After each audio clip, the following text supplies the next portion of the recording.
Hello friends. So we are into the third part of the chapter, the fundamental unit of life for 9th standard science.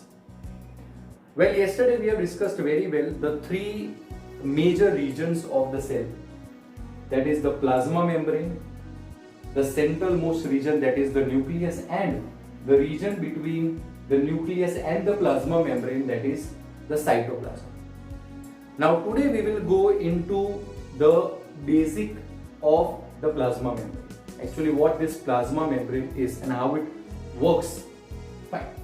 Now plasma membrane is also known as the cell membrane. It is the outermost covering of the cell. Outermost covering basically permitting the substances from inside to outside and from outside to inside. One more very much special ability of this plasma membrane is that it is a selectively permeable membrane.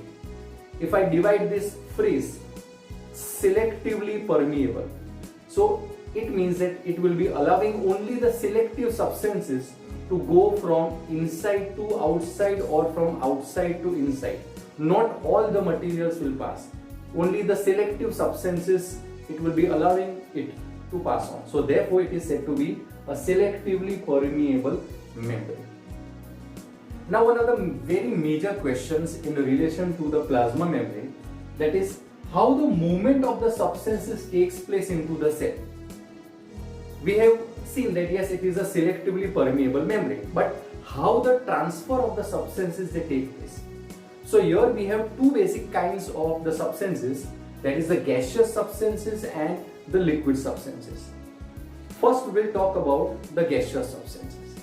Now the gaseous substances like the carbon dioxide and oxygen, it is mainly transported across this plasma membrane by means of one process that is said to be the diffusion.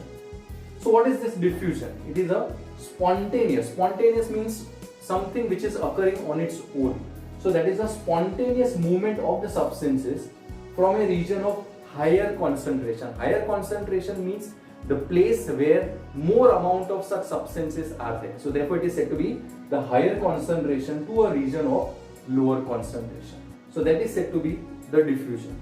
Now how the transportation takes place? Just check it out. Now we humans do a lot of activities. So in doing so our body produces a lot of carbon dioxide content. And this carbon dioxide content needs to go outside the body. So inside the cell a lot of carbon dioxide will be there. So inside the cell, the amount of carbon dioxide is more, but outside the cell, the amount of carbon dioxide is less. But outside the cell, the amount of oxygen is more, but inside the cell, the amount of oxygen is less. So you can see very well that the substances, that is the carbon dioxide, as it is more inside, it will be going from inside to outside on its own, and the oxygen which is more outside, it will be going from outside to inside on its own by the process known as diffusion. So diffusion, it is a spontaneous movement of the substances from the region of the higher concentration to the region of lower concentration. In relation to the water, water is also transported by means of one process through the selectively permeable membrane, and that process is known as the osmosis. Now let us see how this plasma membrane works. In relation to it, we have taken three major types of solutions: the hypotonic, isotonic and the hypertonic. Tonic means the solution. Here hypo means less, iso means same, and hyper means more. Now when we take a plant or an animal cell and when we put that cell in a hypotonic solution, means the inside content of the cell has less amount of water, outside has more amount of water. So as we have discussed that the water will move from higher concentration to the lower concentration, the water from outside the cell will enter inside the cell. So as a result the cell will swell. Exactly in a similar way, if we put the same cell in case of the isotonic solution. Now iso means same. So the content of water outside and inside is same. There is no change in the concentration. So no movement of the water from outside to inside or from inside to outside. So there is no change in the shape and the size of the cell. Further, when we put the same cell in case of the hypertonic solution, now as hyper means more. So inside the cell the amount of water is more, but outside the cell the amount of water is less. So water will move from inside to outside, and as a result of which the cell will shrink.